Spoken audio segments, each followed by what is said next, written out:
I don't know if that's a relevant point at this point or not, but the moment I was old enough to speak and old enough to speak out, um, my mother hid behind me.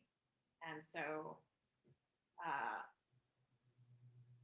yeah, I became the one who objected to his behavior, to who objected to his attitudes towards humanity.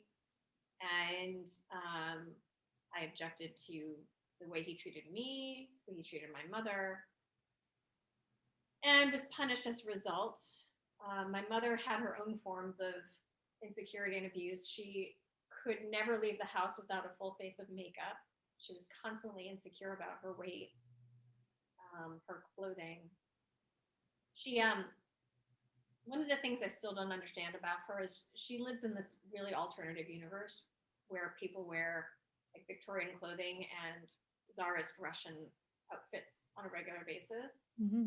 And so she has closet upon closet of Ralph Lauren period clothing. And so I actually don't know who my mother is, if that makes any sense. She is an actress. She grew her hair extremely long so that she could do these elaborate things with it. Okay. And apparently my father was very proud of her at the executive table because my mother was the one who was decorative when all the other women were wearing pantsuits. Okay. And, I wonder about a lot of things my mother did because that's how she won him. She won him with her extravagant femininity and her artistic wiles, and she just stood out from all these other women he was dating, and he needed to possess this nymph-like character who dated everybody, regardless of whether they were black, white, Asian, whatever, and he was jealous. So she won him with jealousy, which is never really a good way to start a relationship. But so he fell in love with this Tinkerbell-like character, and they got married. And I guess soon after they got married, actually, I don't know when her depression really started to surface, but I think it probably really dates back to the death of her father, and I was 5 at the time that her father died, and that's when I really saw her go into the deepest despair. I think she was always pretty helpless and victim oriented, but she was a daddy's girl, and when daddy died, I think she really felt alone in the world for the first time. And that's when she leaned on me a hell of a lot more to keep her going.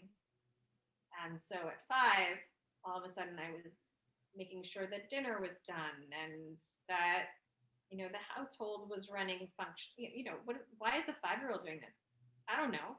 That was about the same time as, my brother's sexuality was changing. So he entered puberty around 10, 11, and his aggression moved from physical to sexual. So by the time I was 6 and he was 11, his various attempts at destroying me moved from punching me in the face and kicking me down the stairs to other forms. And nobody believed me. I really tried to say something about it. Mm-hmm. But of course, there were the threats of death. And, and I don't know if that's where the muzzle is. I don't know if there was one moment in time when he did it or somebody else in my family did it. Well, it sounds like there was a big denial of reality going on for the yes. people around you. Oh, absolutely. I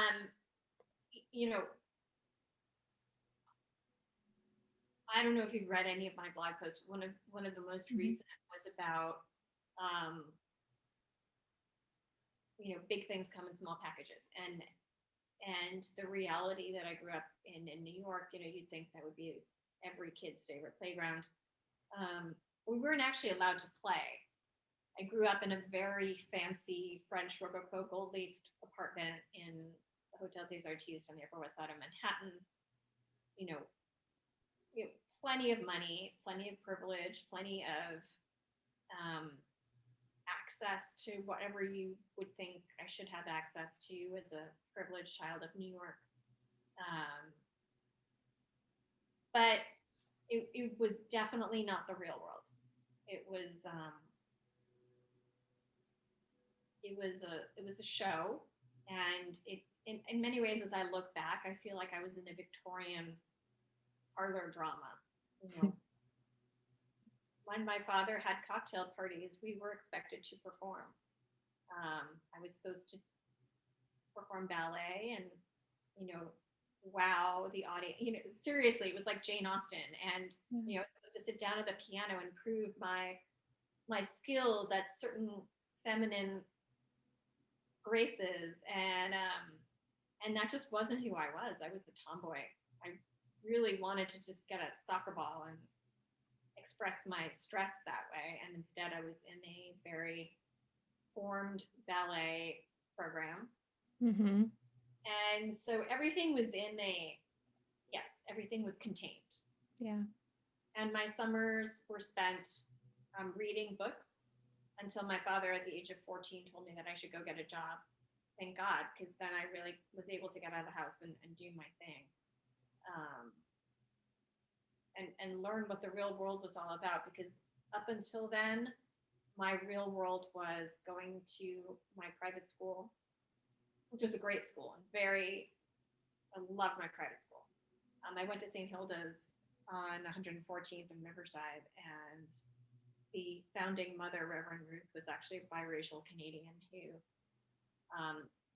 had a commitment to private education that was coeducational, fully inclusive of all races, creeds, and raised the whole child, meaning that no skill set went untouched, whether it was art, music, or athletics, or finger painting, or maths, whatever.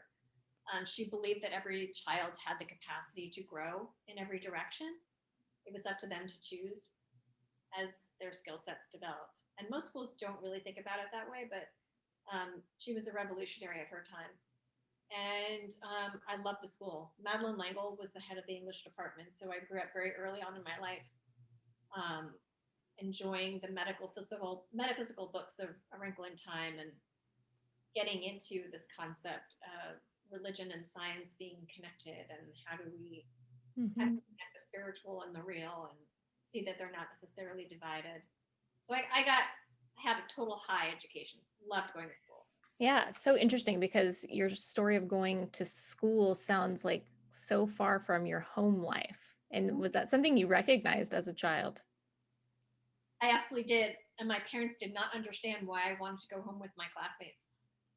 By the age of 2, I wanted to go on sleepovers every night. And at first they didn't want me to do it. And then ultimately they let go. But I spent a hell of a lot more time in other people's homes than I did.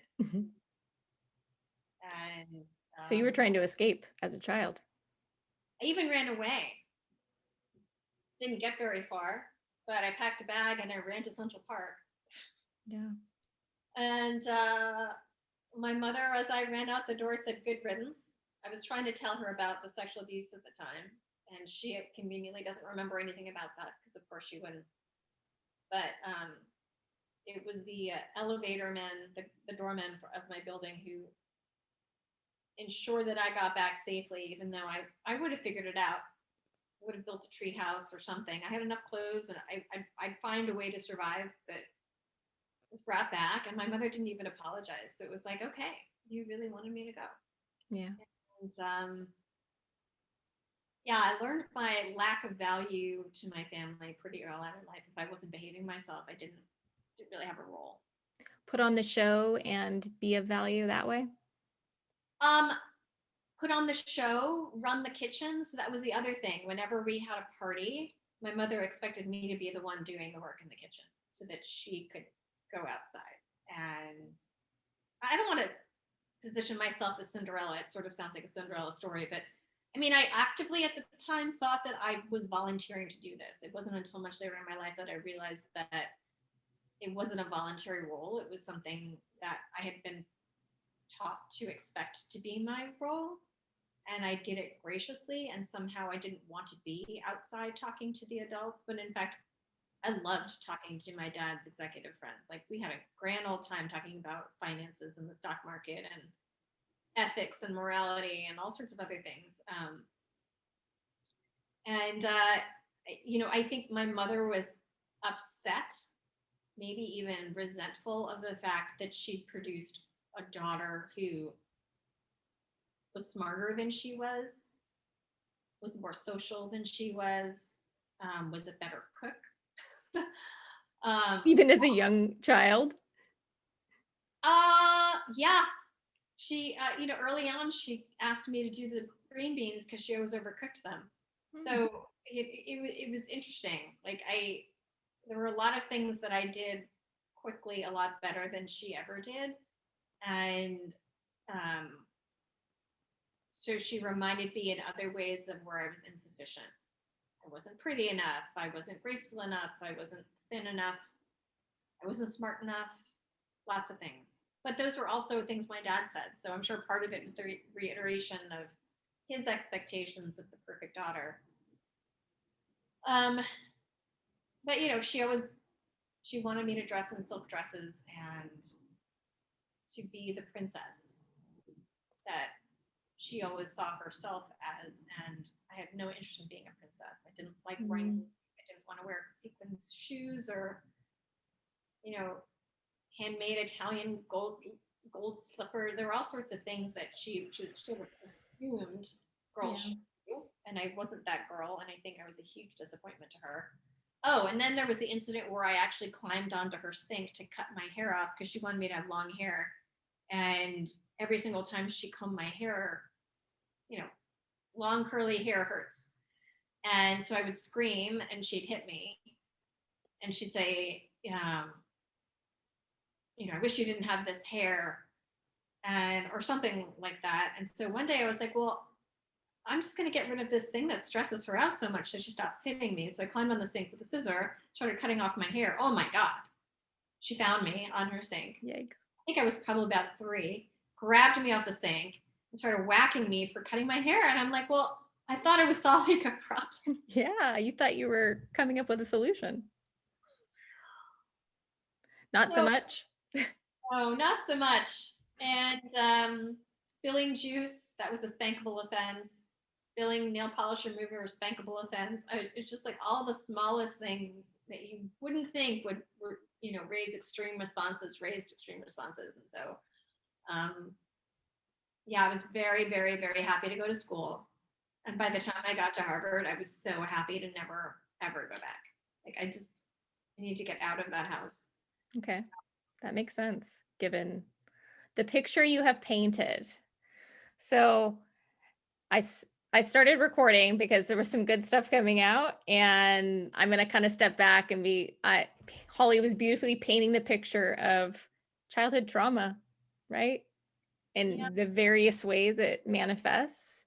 It's different for all of us. And you tapped into a lot of different ways it shows up just in that 10 minutes we were talking.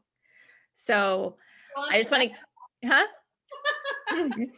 yeah, I'm like, we're just getting started. She's laying the scene. So I want to introduce Holly.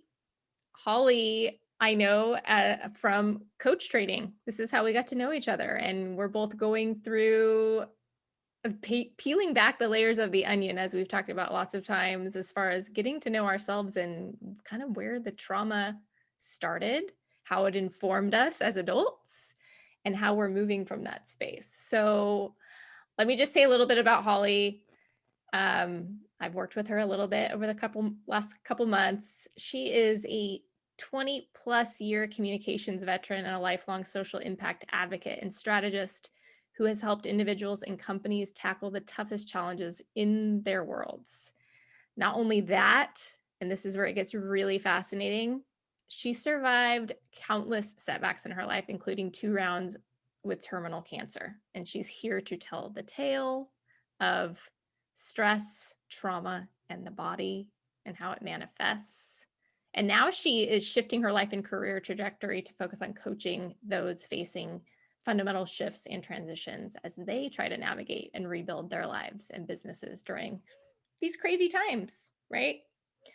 So, Holly, you spoke of trauma, how it started, where it started, starts young for most of us. Um, when did you start to realize that trauma was showing up in your body? Um, Probably pretty early on. Mostly because, and when I say trauma in the body, it wasn't that I knew I had cancer. It wasn't that I knew there was something physically forming. It was just the way my body responded under stress.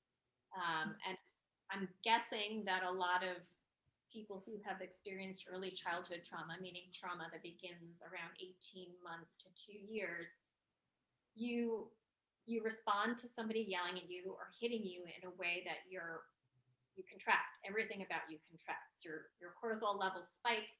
You don't know what caused that. You don't know how to respond to it. You're too young to know what to do.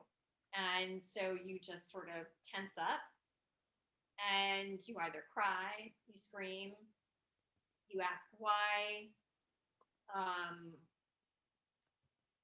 or you keep silent. And in my case, I learned pretty early on that making a noise didn't make it any better. So I became quite quiet in the process. But I could feel the incapacity to breathe. I could feel the trembling inside me. I could feel lots of things that I felt were wrong, but I had no outlet for what to do about them. And I didn't have at the time any form of athletic or physical release that would have enabled me to put it out there. Mm-hmm. So instead, it stayed inside. And that was pretty much my entire experience from early childhood through to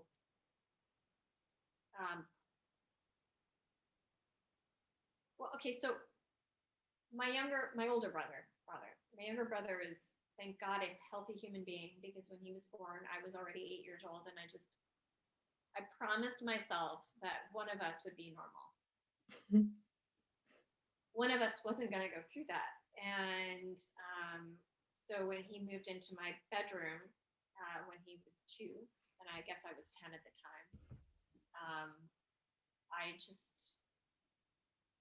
I committed to myself that nobody was going to hurt him.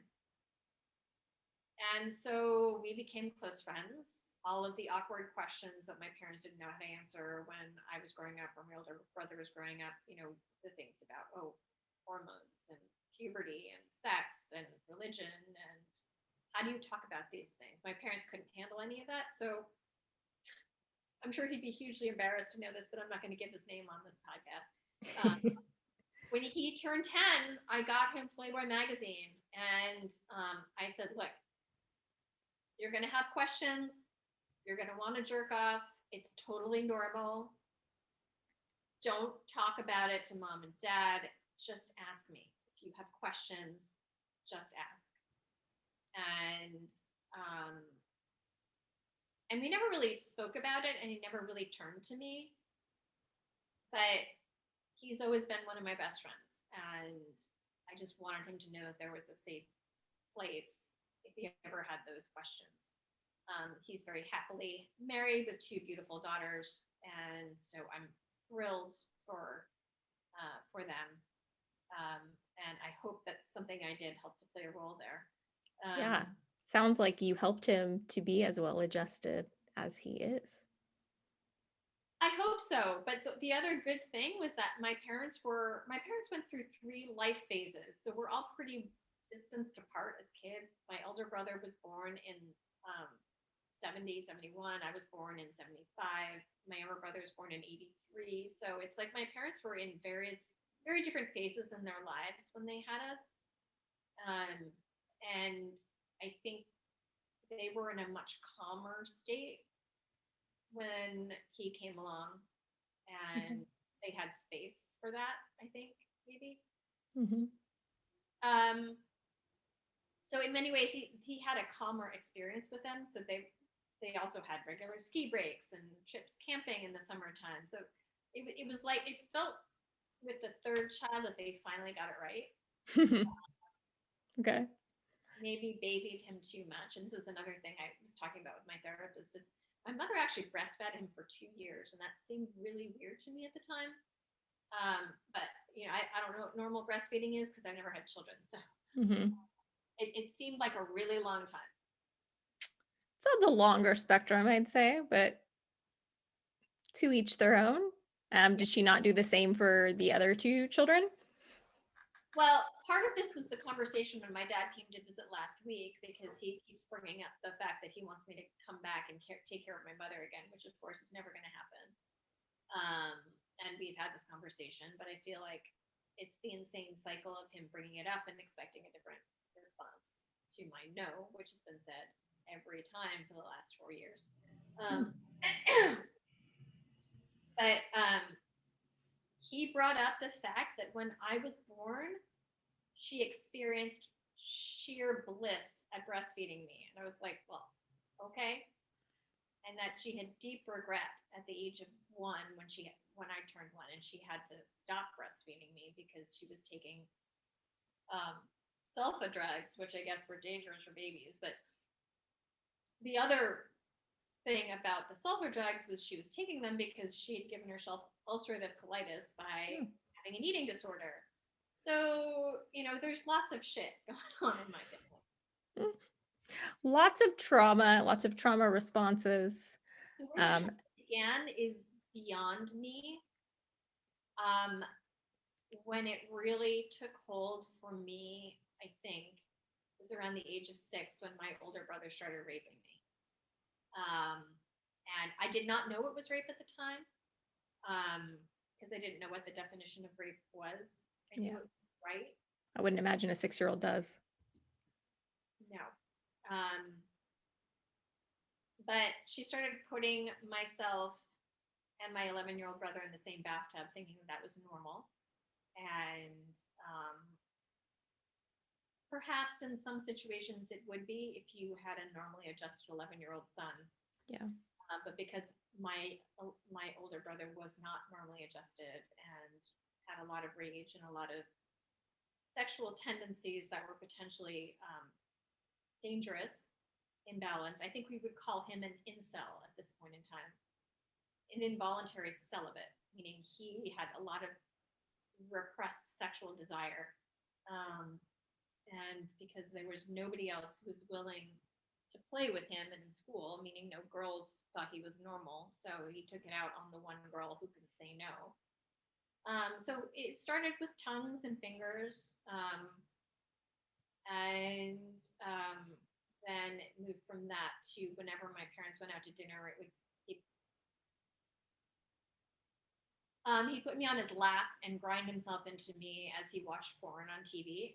And then it moved from that to actually on top of me, and yeah, it was awful. Yeah. And I had nowhere to turn to talk about it, no way to tell my parents that I didn't want them to go out, no way to tell them that I didn't want him to be my babysitter. And so yeah, I was trapped for a really long time in my life. That was hard. That had to be. Huh? That had to be. And I mean, you talked about how your parents would deny your reality. Do you feel like if you had said something, they would have believed you? Oh, no. And they didn't believe me even after. This is what pisses me off about programs like Landmark Forum. I don't know if you're familiar with it, but there's like the same 12-step process for AA or whatever. You go to Landmark Forum and somehow you quote unquote forgive yourself for some of the things that you've done in life. Mm-hmm. So my brother, under the advisement of one of his former girlfriends, did Landmark. I guess he was 25, 26 at the time. I was in my junior year at Harvard, and I got a letter for my birthday, of him confessing to everything that he had done. And meanwhile, like, I was 10 years out of that. I'd sort of tried to put together something like a normal life. I had a really lovely boyfriend. I never really dealt with the trauma, but I was kind of moving forward and having a healthy emotional relationship with somebody. So I get this birthday card. Like, thank you for opening an old wound. Exactly, where he quote unquote apologized for all the things that he did to me. And I guess this is one of the things you have to do when you go through Landmark is you have to write letters to the people you hurt. And but in my case, it was like, what the fuck? That was real. That actually happened. Like, I kind of had known it had happened, but I was so much further along in my life that I didn't want to necessarily open that box that was stuck in the back of the drawer, my chest of drawers. And so there I was. And so I told my dad about it. Actually, he got me drunk one night and at our local pub, and I told him about it. And he told my mom about it, and that was it. That was it. Nothing changed. We moved on. Stuff it down. Yes. Pretend it didn't happen, kind of thing. Well, it's amazing. We were speaking of the power of the subconscious just a minute ago too, where like you subconsciously repressed that to, I think, probably save yourself from pain. To attempt, I think, to have something like a pain-free life. Yes. To have something like normalcy. I tried really hard to have normal relationships with guys. I still don't have those. Like I said, don't know if I ever will. Yeah. Because when your first experiences with males are sexual, how do you start from a different place, and how do you ever build trust with somebody that is a sexually based relationship? I don't know. Without getting attached to the sex, right? It's like the sex is the meaning part, right? Not the friendship. Yeah. So it's a whole fucked up. Well, it just shows that whole ripple that happens when we don't deal with trauma either. And, we as coaches, we deal with people with unresolved trauma pretty much constantly at some level. And it's like they wonder why they can't shift or change behaviors because they're living in a trauma response. A lot of us are living in a trauma response. Yes. What does it take to actually awaken to that, do you think? Well, I can tell you when it happened for me. So I went through the rigmarole. I did, I even helped my older brother get married. I dressed his wife in my apartment. I did the whole bridesmaid thing. I became the godmother of their eldest child. In the meantime, I was getting wasted on the side just to keep myself numb. But I knew it was painful, but I was able to function, so to speak, or at least function in a way that didn't surprise them. And then, let's see, I helped Michael and Cambridge get married and did the same thing for Cambridge. I was her bridesmaid. I dressed her hair, dressed her, the whole thing. And it wasn't until my first round with cancer in 2014, and Cambridge was pregnant with their first baby, Emmy, who is a soon-to-be 7-year-old, incredibly, she's the girl I always wanted to be. Okay. So full of joy, so full of just crazy. She's just crazy, which is what a little girl should be. Yeah, allowed to be exactly who she is. So 2014,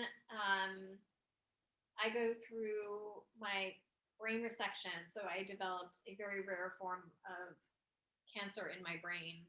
And it had gotten so big that, and this is when I discovered that doctors really don't pay attention to young women. So I knew in February that I had something really wrong going on in my head. And because I'd been dating a neurosurgeon and I knew what these sorts of signs meant, I told them, I think I have a brain tumor. And I was told, there's no way you have a brain tumor. You're too young and healthy. And I'm a marathon runner, all these things. Oh, no, it couldn't possibly be the case. So it went misdiagnosed for about 3 months. And then finally, in mid-May of 2014, I was rushed to the hospital with a grapefruit-sized brain tumor in my head. They at first thought it was benign until they actually did the pathology on it, and they realized that it was like a sort of tumor that never happens in your brain. And if it's in your brain, it means it's spread from someplace else or every other place in your body and ended up in your brain. So then it was like, oh my God, fuck, we need to test her all over the place and see where else this is.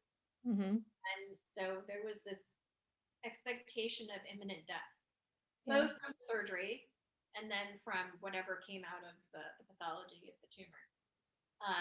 Turned out it was just in my brain. I survived the surgery perfectly well. Life went back to normal. Went through 6 weeks of radiation, continued to run. Ran the marathon, all these things. And then it was in 2015 when Emmy turned 1. And we were celebrating her first birthday at my younger brother's then new country house. And we were all up there. Cambridge's parents were there. My parents were there. My older brother was there. His children were there. And he picked up my 1-year-old niece. And he was holding her in what I thought was a very intimate manner. And my PTSD it just triggered me. Mm. And I had this blinding flash of somebody give me a gun right now because I'm going to shoot him. Whoa. And I immediately reached out to my friend Vijal and I said, I need to see a therapist. There's a lot of stuff here that I need to start unpacking. And so that's when I started seeing Dr. Newman about all of this. And I still see her, not as frequently as we did in the beginning, but we had to start peeling my onion back, my onion of self-protection. I can't keep going through these things. I can't keep going through these things. I can't keep going through these things. And the irony, of course, is that I didn't change my behavior with my family until the second round of cancer, which hit in 2016. And this time it was, first time was traumatic enough, but it didn't teach me the lesson I needed to learn, which was that if I keep putting myself back in this situation of trauma, the cancer is going to come back again. And this time it moved from my brain to my right adrenal gland. And for those on your show who are not familiar with what your adrenal glands do, they regulate your cortisol levels. And when you are put under extraordinary stress for prolonged periods of time, your cortisol level is escalated constantly and your adrenal glands give out. They can't handle producing cortisol in that manner and your body can't process it properly. So in 2016, they removed my right adrenal gland after 5 months of chemo and a month of radiation. And so I only have one adrenal gland left. But by the time I got to the hospital, it was so large and so pronounced, they didn't think they could do anything about it because it was pushing into every vital organ in my abdominal area. So, going through that, almost dying from the treatment, and then being abandoned by my family in the process, my blood family, my friendship family was there for me the entire time. So my friend Liz, who took me to the hospital to begin with, came every Friday when I had to go back for other reasons. And then my friends Hector and Rachel and even my rector from church and was a whole crew that came, and actually this was when Hillary was running for president, so it was actually turned out to be a pretty fun experience at Sloan Kettering. I had the party room. Well, back in those days, you didn't have to wear masks, and it was okay. People could just hang out together. But I would go through my 9 hours a day, 3 days a week of chemo, and they'd just sit there and chit chat at each other. I didn't have to say anything. I was just surrounded by love, and that kept me going throughout the entire process. So, but yeah, it was my friends who carried me through that. And, but when I was done and I realized that there was this expectation that I was going to keep going back into that destructive place, that everybody expected me to just keep showing up and playing the role I'd always played. I was just like, I can't do this. I can't expose myself to the person who sexually abused me. I can't expose myself to these people who feed off of me. There was a period in time when I really saw myself as the Tropicana orange with 5 straws, and people just kept sucking everything out of me to keep themselves going. And I was just like, I have nothing left. There's literally nothing left. And so I told my parents I was never going to come back to a family occasion. I said I didn't expect them to do anything about my older brother, but that they had to let me go. They still haven't really internalized that. Mm-hmm. Father last week, they still expect me to go back to playing that role, and I keep saying no, especially when it comes to my mother, who I recently discovered also sexually abused me. And so yeah, it's been a lifelong experience, and it physically manifested in the form of 2 very large tumors, but in so many ways it's also manifested. So my sleeplessness, like I can't sleep without help, right? Mm-hmm. I carry a lot of stress in my digestive system, so yep. I have IBS. I always will. Mm-hmm. We don't realize how we internalize and physically manifest the things that. So when I hate that thing, sticks and stones may break my bones, words will never hurt me. It's completely not true. Look, I've broken so many bones. I've climbed so many mountains. Those heal. And those develop scar tissue and get stronger. But words? Yeah, words live forever. Actions? Yeah. And yeah, so I just, every day for me, as I go through this coaching process and I learn more about myself, and I learn more about how I manage trauma, and I learn more about how I approach problems and solutions, and how I've survived all of this. 1, I become more and more impressed with my capacity to survive, but 2, I realize that my stress response is exactly the same as it was when I was 2 years old. And that is something that I need to address, because I can't, with 1 adrenal gland left, you can't manage that level of response the way you could potentially at 2, when you have 2 healthy adrenal glands and you have no problem sleeping at night. And so yeah, I just, as I've said to my therapist recently, I'm like, I need to find a more healthy approach. I can't be responding to this fight or flight with a constant freeze and don't know what to do. I'm just so angry. I can't function. I can't think. My body gets out.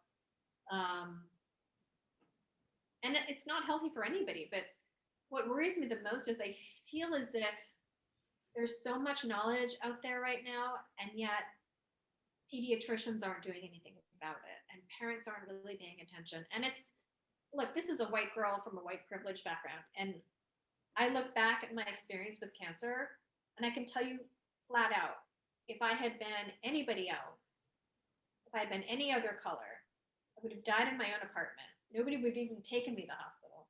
And if I'd been in the hospital, I would have died in the emergency room. So this is me coming from a place of privilege, saying there is something really fucked up about our inability to address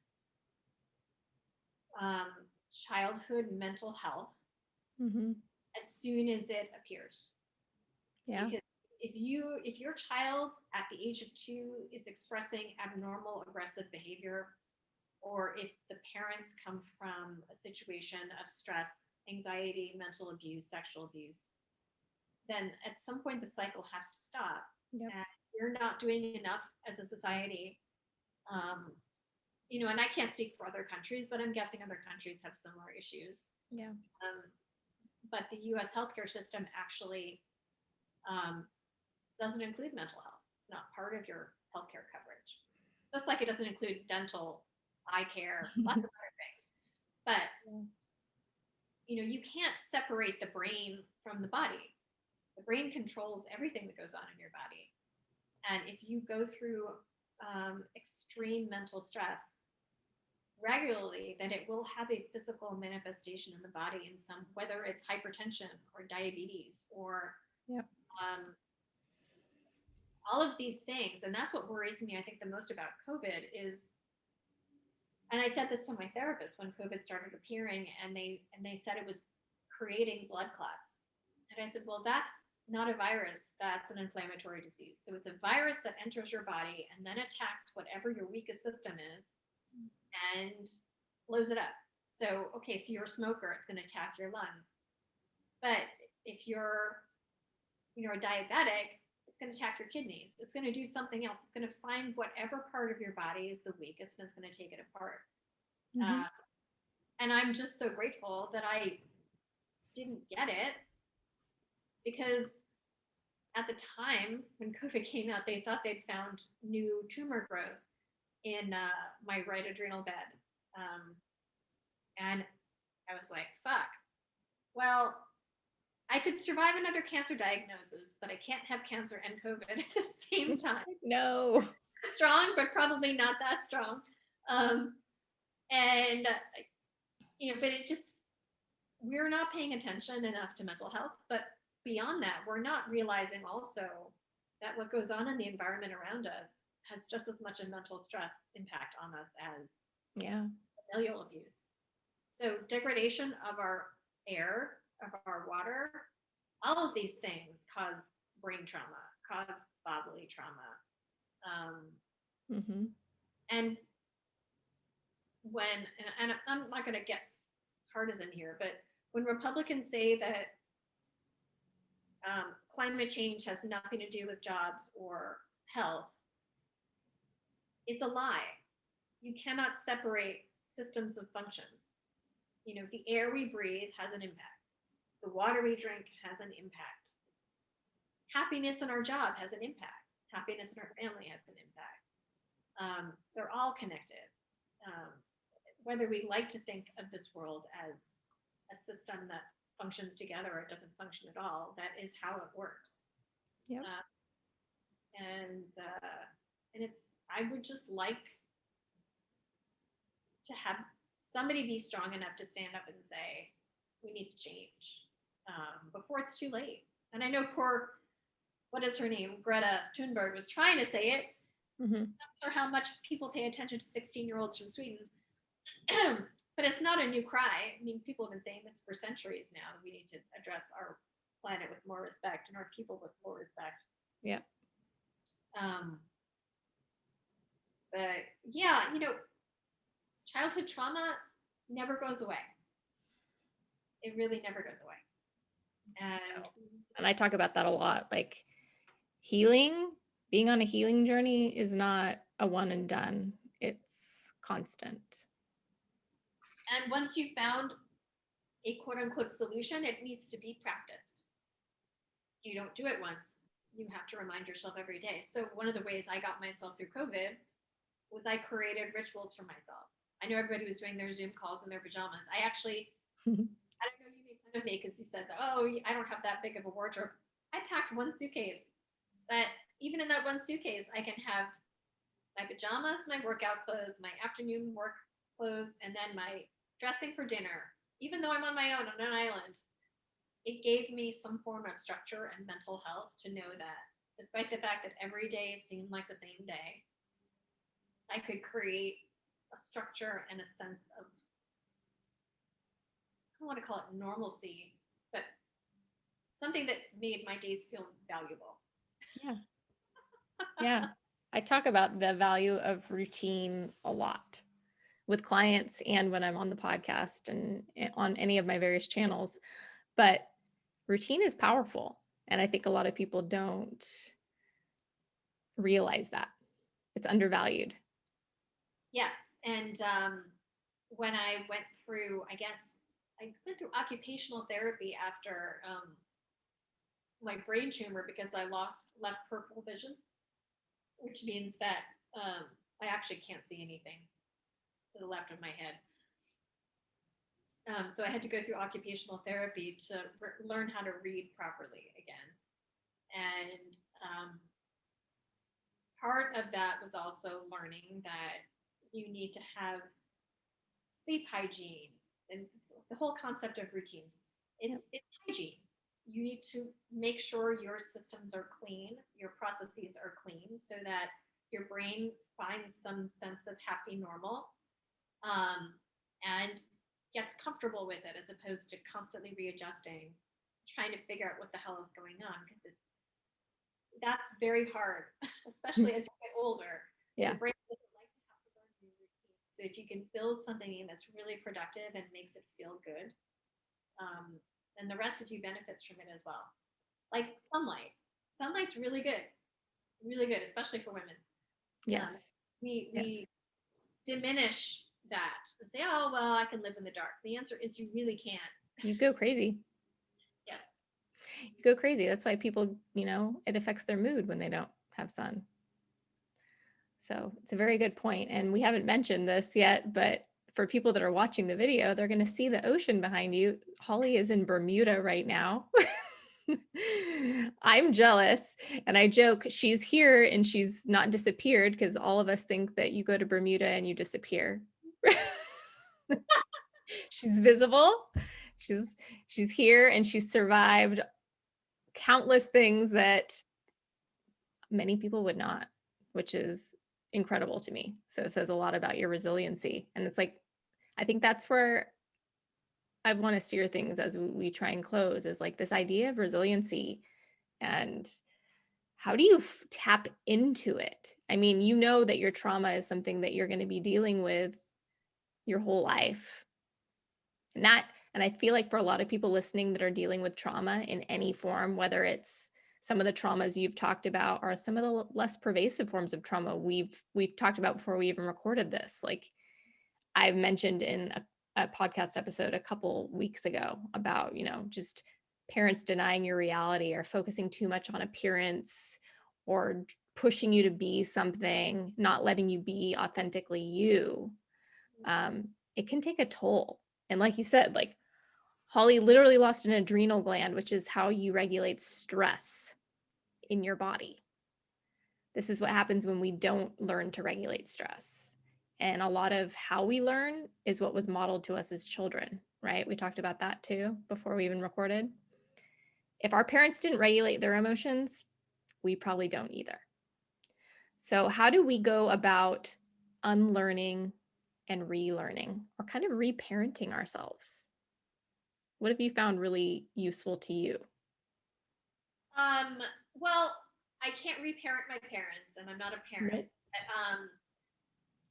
So one thing I will go back to very briefly, with my younger brother, when he moved into my bedroom, there was a brief and hugely embarrassing moment for me when I realized I had the capacity to sexually abuse him. And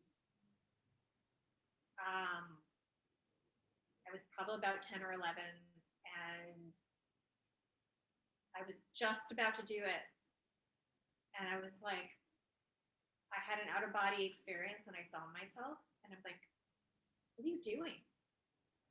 Stop that. You know better than to do that. Why would you do that to him? And it was this shocking, like, self-recognition. Yeah, what awareness at that age.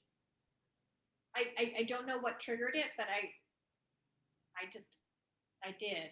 And but in my case, I think in many ways my younger brother was my saving grace, because it showed me that changing patterns of behavior for another can actually help improve their outcomes. In my own personal case,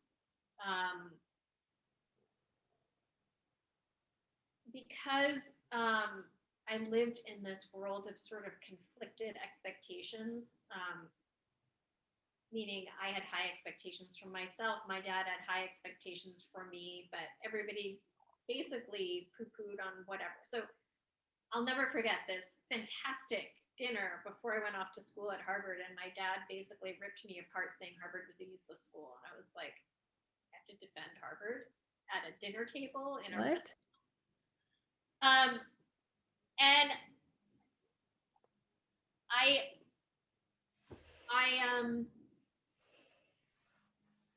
I realized pretty early on that you have choices. You have choices about how you respond to things.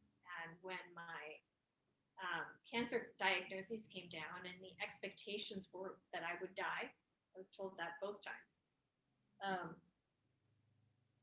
I chose to say no. I am not going to die. I'm going to find a way to do something good about this. If I die, then that's a real bummer, but I don't expect to die. And even with the second round, when I was going through chemo session after chemo session and saw my already little body become a hell of a lot more little, I said, look, what are the experimental treatments I can sign up for? What are the other things I can do? How can I find opportunities here to,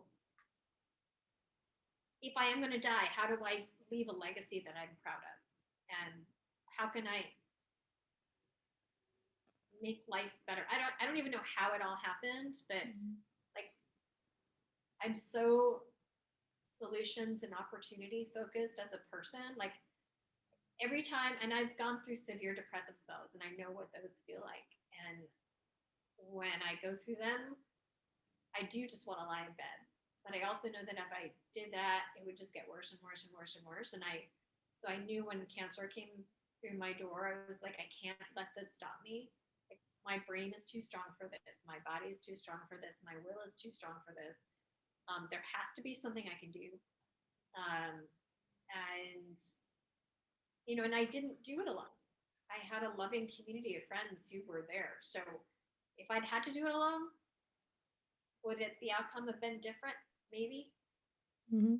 But I think I also just developed my own self-awareness that the only person who's important here is you, and you can choose your outcome. You can choose how you want to see this. Yeah. And I also thank God that I had incredible doctors who were honest with me. And they said, we're going to be your partner. We don't know what we're doing right now, but we're going to try, as long as you try with us. So I think resilience comes with your own determination, your choose to be resilient, or your choice to be alive. And it also comes with recognition of your frailties and your need for help sometimes, and being willing to ask for it. And know that there is somebody out there, even if you don't think there is. You just have to ask. Yeah, there's like so much of a stigma around asking for help, like it's weakness, right? And it is very powerful. And we learn this as coaches too. It's like the people that come to us, they're taking that big step to be like, you know what, I can't do this alone, or I don't want to anymore.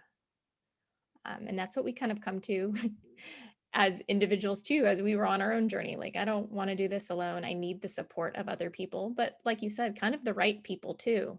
And I love that you spoke of your friends kind of being your family you didn't have. Yeah. Because I think that's an important point to make for some people that do have trauma related to their family. Because it sounded like at some point you really put boundaries up that protected you in a way you needed to.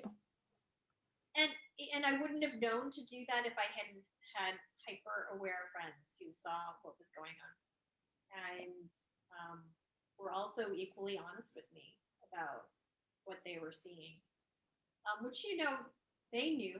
risked me saying, "Get the fuck out of my life." That's my family you're talking about. Yeah. And it took me a little time to internalize what they were saying, but they were absolutely right.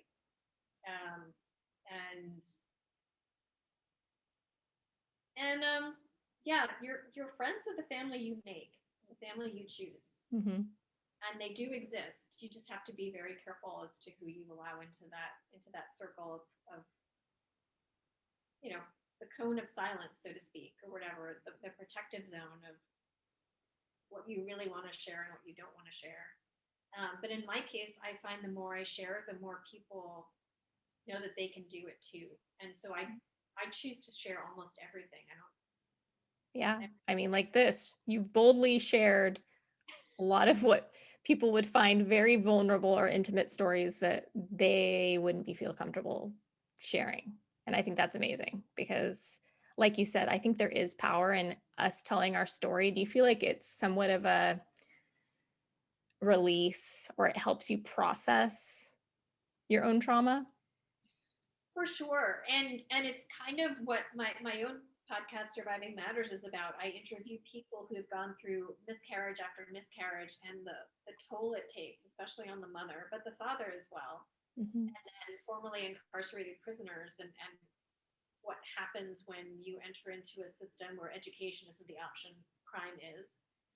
And the what it does to you. There are so many incredible stories of survival, and every single one that I did, it was like the person started crying because they'd never really spoken about it before. They just talking about it was such a huge relief, Mm-hmm. a cathartic moment for them. But in my case, what happened to me, I think, is probably more common and normal than we would like to admit.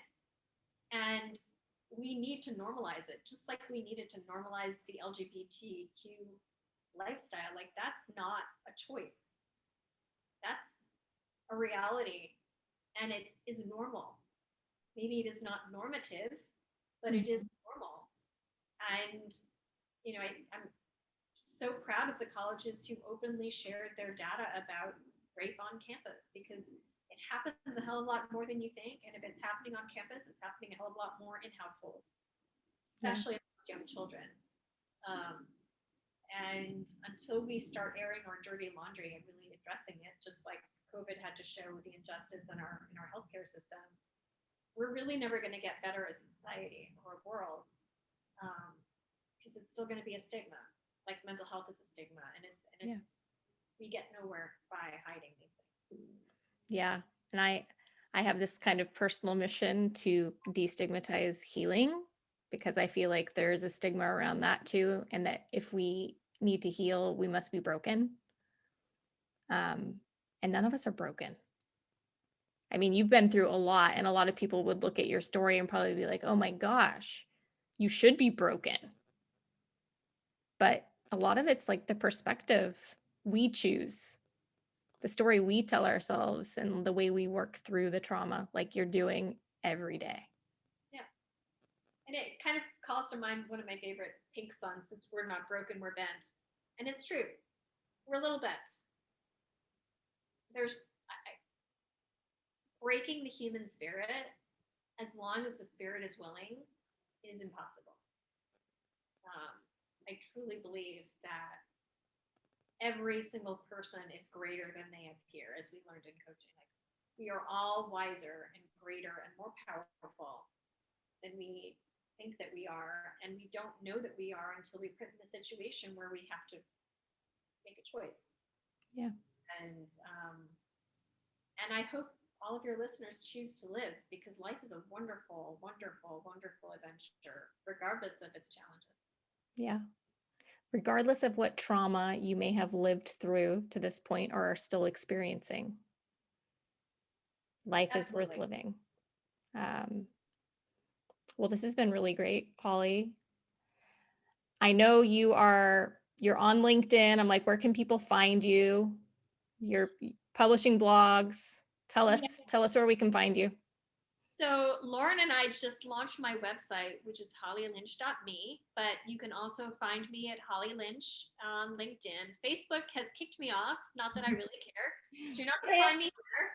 Am I allowed to give my email address here? Sure, if you want to. So my email address is Holly, that's HOLLY at hollylynchny.org. That may change soon, but for now, that is my primary address.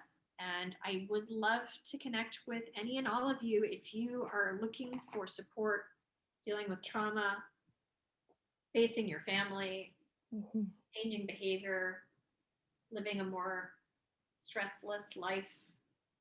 Um, if you're going through it, I've probably been there too, so you're not alone. Yeah, facing fears, Facing fears. overcoming. Yeah, Holly's got it all. So yeah, reach out to Holly. So happy you were able to do this. Hopefully you'll come back and we'll have more conversations in the future. Thank you for your time, Holly. Oh, my pleasure. My absolute pleasure. Lauren, thank you so much for including me. Yeah, of course. All right.